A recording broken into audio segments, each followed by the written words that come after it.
Capítulo 4, 2 Timóteo, diz assim: Conjuro-te, pois, diante de Deus e do Senhor Jesus Cristo, que há de julgar os vivos e os mortos na sua vinda e no seu reino, que pregues a palavra, instes a tempo e fora de tempo, retárguas, repreendas, exortes, com toda a longanimidade e doutrina.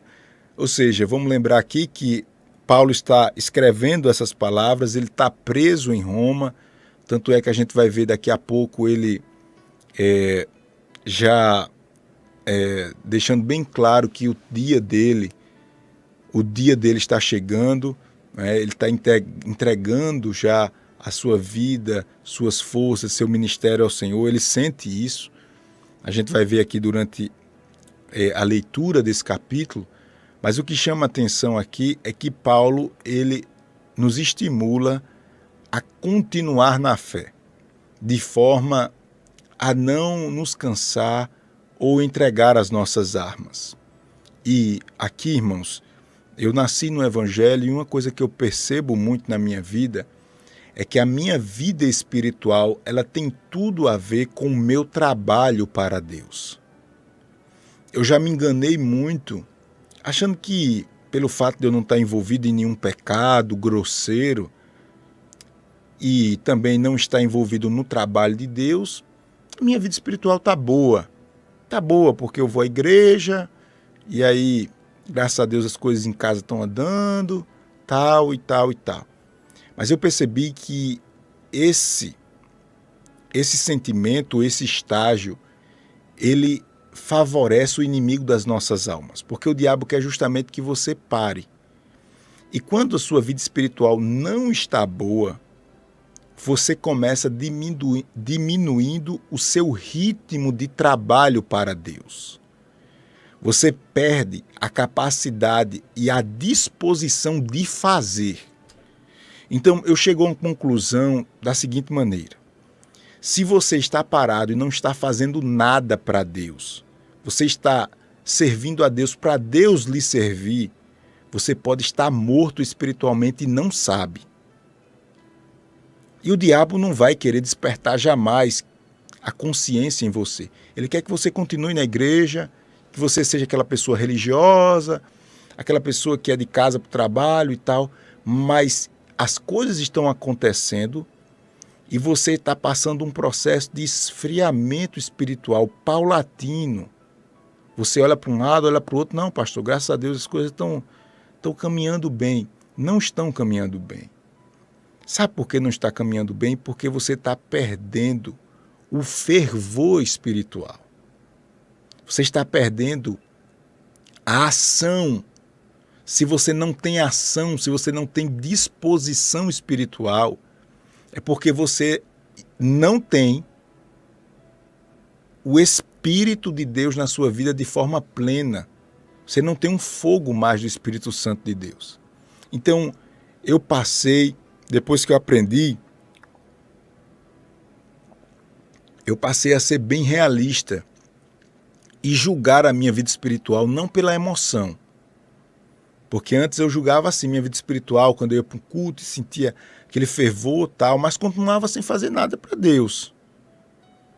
Continuava assim descomprometido com as coisas de Deus. Só falando para Deus o que eu precisava, pedindo bênção dele, e não fazia nada, não queria saber de ser dizimista, não queria saber de ajudar a obra de Deus, a minha igreja, a nada, não tinha compromisso no trabalho, na escola, na faculdade, de levar outras pessoas a Cristo. Não, estava tudo normal. E aí eu julgava a minha vida espiritual bem, porque eu não estou pecando, né? Estou indo para a igreja, tá bom demais. Esse julgamento é pela emoção. Eu agora julgo a minha vida espiritual assim, ó. Às vezes eu não estou nem com aquele fervor todo sentindo no coração. Mas eu estou fazendo. Ou seja, o compromisso que eu tenho com Deus me faz ter disposição de me movimentar em prol dos interesses de Deus.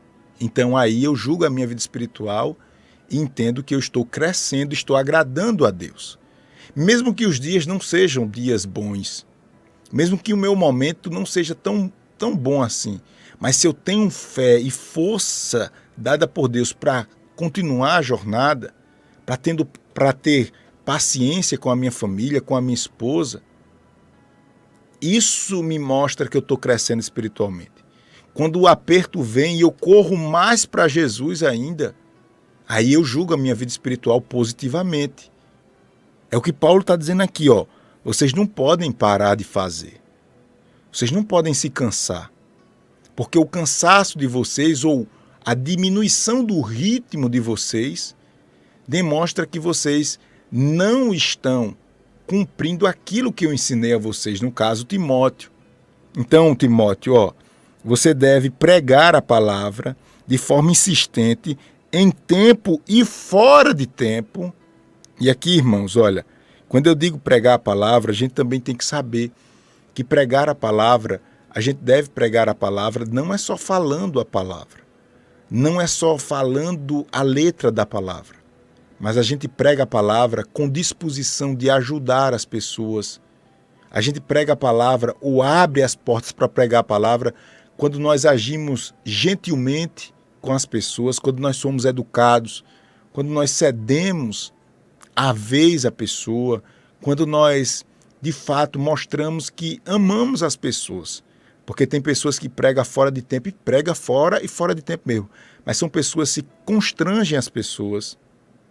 São pessoas que não fazem aquilo para si e para o outro que está recebendo a palavra, mas ele tem que fazer para mostrar a todo mundo que Deus usa ele. Isso é algo que pode trazer um efeito contrário. Porque veja bem, eu estou no meio de um monte de pessoas incrédulas que não conhecem a palavra de Deus, as coisas de Deus. Aí eu chego num churrasco cheio de gente. Aí começa agora, estamos conversando sobre um assunto que tem nada a ver. Aí o cara começa, eu estou vendo, Deus me mostra e não sei o que, não sei o que, não sei o que, porque você está assim, eu vou orar por você. Isso pode trazer um efeito contrário. As pessoas ficam assustadas. As pessoas ficam constrangidas, as pessoas ficam dizendo assim, pronto, esse homem disse que essa mulher agora está angustiada, está querendo se matar, não sei o que, vai orar, daqui a pouco ele vai dizer a minha vida também, e não sei o que. Então, a gente tem que ter sabedoria. Pregar tempo e fora de tempo não é isso. Você está ali naquele ambiente, você deve se comportar como as pessoas estão se comportando, e você vai ter a oportunidade. Se Deus lhe mostra algo sobre uma pessoa, procura se aproximar mais da pessoa, procura dar atenção, procura fazer um convite para ir à igreja. Olha, oferece as suas orações. Olha, eu lhe conheci agora, mas Deus colocou algo no meu coração para orar por você. Viu? Se você precisar de alguma coisa, tal. E aí, você, de forma muito sutil, sem chamar atenção,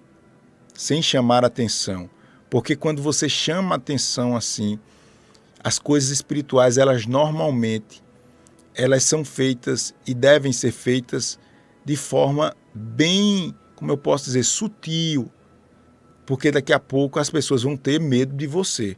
Você é o vidente, você é o irmão, você é aquele... Por de pronto, esse caba não é normal, não. Esse caba não é normal, não. Então isso, você está escandalizando o Evangelho. Você está escandalizando o Evangelho. Tem pessoas que acham que pregar a tempo e fora de tempo é você ficar dando fora nas pessoas. Tá a família todinha assim reunida, aí alguém fala uma coisa que é contra a palavra de Deus, mas uma coisa que dá para passar. Aí você repreende, em nome de Jesus, porque a palavra não diz isso não, a palavra diz isso, isso e aquilo. Você está se tornando uma pessoa inconveniente. Veja bem, a Bíblia diz que nós devemos falar a verdade, mas falar a verdade em amor. É diferente. Tem pessoas que falam a verdade, mas falam a toda hora, em qualquer hora. Não é assim. é para falar a verdade, agora a verdade em amor. Depois, se você vê que é algo que vale a pena, chama a pessoa, rapaz, eu vi tu falando isso, mas eu acho que tu não quis nem dizer isso, porque assim, não é bom tá tratando assim tua esposa e tal, isso aí, porque a família é algo sagrado. E eu ia até falar assim, mas eu acho que você não ia gostar, mas eu vou me dispor a orar por você, eu vou, enfim, dá para perceber porque todas as coisas espirituais, as mais belas coisas espirituais que Deus fala, como a oração, o jejum e as esmolas, você deve fazer sem tocar trombeta, sem estar mostrando a todo mundo que você está fazendo. Então a mesma coisa é o evangelho. Claro, tem hora que você precisa, como numa cruzada, a gente fala em público para todo mundo. Mas se tem alguém assim, se você pode levar a palavra unicamente a pessoa sem estar trazendo. E outra coisa, tem pessoas que estão na igreja e se deixam, né, ser levados por aquele momento de inspiração espiritual, falam em mistério, faz aqueles movimentos todos. Você está na igreja, você está no lugar onde todo mundo é evangélico. Se você não vai fazer essas mesmas coisas na frente de pessoas incrédulas. Não faça isso porque é falta de sabedoria. Por exemplo, aqui na Rádio Novas de Paz, você sabe, todo mundo que trabalha aqui é batizado com o Espírito Santo, mas dificilmente você vai me ver falando em mistérios aqui. Por quê? Porque eu sigo a palavra de Deus. Tem pessoas que estão agora, imagina, pessoas estão agora num salão de beleza, com rádio ligado na Rádio Novas de Paz, no táxi. Eu estou falando isso aqui, todo mundo está entendendo. Quem não é evangélico, quem gosta de crente, quem não gosta, está todo mundo compreendendo o que eu estou falando. E Paulo diz isso. Aí se eu estivesse aqui falando de mistério, e não sei o quê, e não sei o quê, e não sei o quê, o incrédulo vai dizer, pronto, quem é esse doido que está aí? Agora veja bem, e tem pessoas que sabem que tem um apelo, ou seja, que tem outras pessoas que recebem bem esses negócios tal e querem explorar para dizer a você que essa pessoa é espiritual. E ela faz isso para receber a aceitação das outras pessoas. Não, fulano é cheio de fogo, fulano, mas ele está contrariando um princípio bíblico. Paulo diz, olha, eu prefiro que vocês falem uma palavra compreensiva do que 3, 10 palavras que ninguém entende. Aí Paulo vai até dizer que nessas ocasiões você deve falar em mistérios ou em línguas quando tiver alguém interpretando. Mas como tem um apelo e o povo gosta, o povo acha que é espiritual, tem pessoas que caem nisso, mas não tem sustentação, porque não é bíblico. Então, seja equilibrado, por exemplo, com seu esposo não é evangélico ainda, sua esposa não é evangélica, vá devagarzinho, você vai ganhar ele pela paciência. Se ele ainda faz algumas coisas que você vê que está fora da vontade de Deus, você não pode querer resolver de uma hora para outra. Senão você vai transformar a sua família no inferno, seu casamento no inferno. Você tem que ter paciência, aos poucos, com cuidado, espera a hora certa para falar. Tá certo? Esse fora de tempo é a disposição que você tem para falar na hora que precisa falar, na hora que precisa agir. E não estar a todo momento, porque você vai se passar por uma pessoa antipática, antiquada, e você vai perder o acesso que você teria às outras pessoas. Porque as pessoas vão dizer, aquele irmão ali, eu conheço um irmão que é um homem de Deus, uma mulher de Deus, e não age daquele jeito, não. Não vive daquele jeito, não. Então, tenham muito cuidado com isso aqui. Muito cuidado, tá certo? Quem está entendendo diz amém.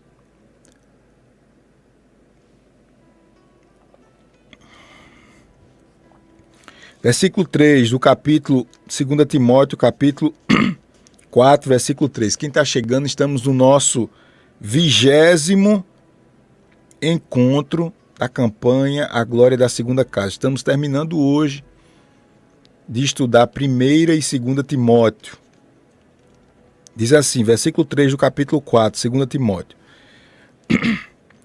Porque virá tempo em que não sofrerão a sã doutrina, mas tendo comichão nos ouvidos, amontoarão para si doutores conforme as suas próprias concupiscências. E desviarão os ouvidos da verdade, voltando às fábulas. Mas tu, ser sóbrio em tudo, sofre as aflições, faz a boa obra de um evangelista, cumpre o teu ministério. Paulo está dizendo aqui, olha, Timóteo, não fique assustado, Timóteo, porque o tempo vai se passando e a gente vai ver coisa, viu, meu filho?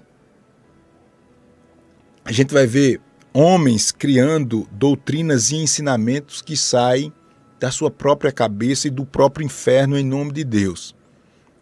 E em outro momento, Paulo vai nos ensinar que esses ensinamentos errados e distorcidos vão, infelizmente, tirar muitas pessoas da vontade de Deus. Muitas pessoas. Finalizando aqui, Paulo prevê a sua morte, o que eu falei para você, tá vendo? Paulo já está falando aqui, escrevendo essa carta já bem consciente que está chegando no fim da sua vida. Ele prevê a sua morte, diz a Timóteo que vinha ter com ele. A gente viu aqui que Timóteo era muito chegado, né, de Paulo, um homem de confiança, e diga-se de passagem, era um jovem pastor. Escreve-lhe acerca de diversas pessoas e manda saudações finais. Então vamos concluir aqui com a leitura. Eu fico assim com a garganta porque esses dias eu tenho pregado muito. Faço o programa de rádio de manhã, às vezes prego à tarde, todo dia aqui com você de noite, então a garganta ela sofre um pouquinho, mas está tudo bem. Versículo 6 diz assim: porque eu já estou sendo oferecido por aspersão de sacrifício e o tempo da minha partida está próximo. Aí ele diz aquele versículo que é bem conhecido: ó, combati o bom combate, acabei a carreira e guardei a fé. Meu Deus do céu, isso nos edifica muito, porque a gente vai ver um homem dedicado às coisas de Deus como Paulo, né? Sofreu naufrágio, prisões. Aqui ele estava preso, né, quando ele escreve essa carta. E um homem que se dedicou exclusivamente a Deus e à causa de Deus. Nós hoje recebemos o Evangelho por causa de Paulo. Paulo foi um doutor, ele se intitula Doutor dos Gentios, né? Foi ele que levou a palavra para fora do povo judeu, né? E nós somos gentios. Então, a gente fica assim, né, com a expressão desse homem: combati o bom combate, acabei a carreira e guardei a fé. Que nós possamos ter essa alegria nos nossos últimos dias de dizer isso de todo o coração, né? A gente vê e consegue sentir a paz que Paulo está sentindo aqui, mesmo pertinho da sua partida. Marcado por muito sofrimento, muitas traições, como a gente vai ver em seguida. Esse homem, ele fala essas palavras que muito nos edificam. Versículo 8. Desde agora a coroa da justiça me está guardada, olha que coisa linda, a qual o Senhor, justo juiz, me dará naquele dia, e não somente a mim, mas também a todos os que amarem a sua vinda. Eu fico emocionado com essa palavra, porque eu sinto a presença de Deus. Paulo está dizendo assim, ó, aquilo que mais tenho de precioso é a minha salvação. E os meus galardões, as minhas recompensas espirituais, está bem guardada. Ele, Deus, guardou. Glória a Deus. Lindo isso aqui, viu?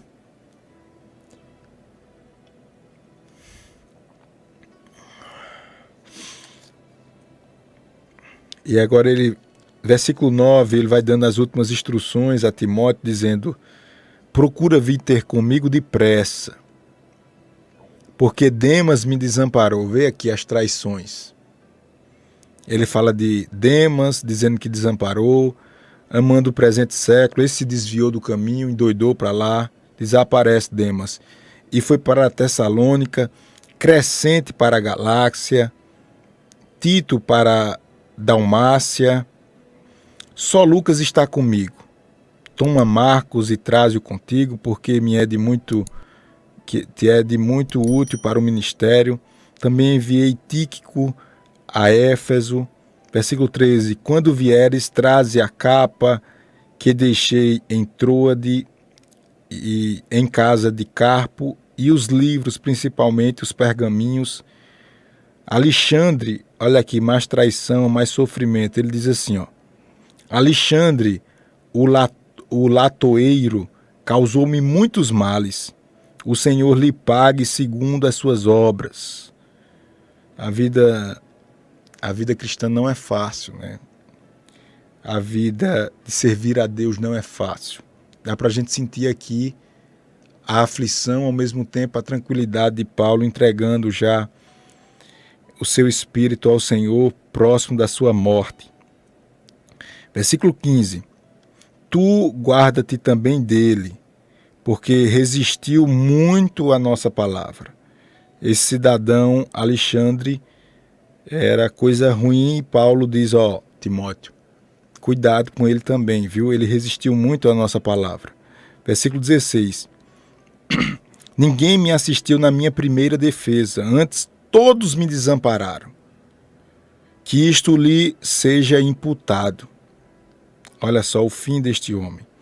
Mas o Senhor assistiu-me, fortaleceu-me, para que por mim fosse cumprida a pregação de todos os gentios, a ouvissem, ou cumprida a pregação e todos os gentios a ouvissem, e fiquei livre da boca do leão.